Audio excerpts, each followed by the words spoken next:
அதிகாலையிலும் அந்திமாலையிலும் முந்த ஞாபகமே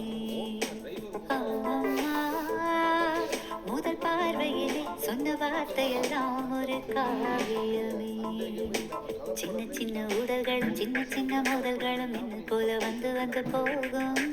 உடல் வந்து முதல் வந்து முட்டிக்கொண்ட போதும் இங்கு காலம் மட்டும் காயமின்றி வாழும் 2 மாதங்கள் நாட்கள் செல்ல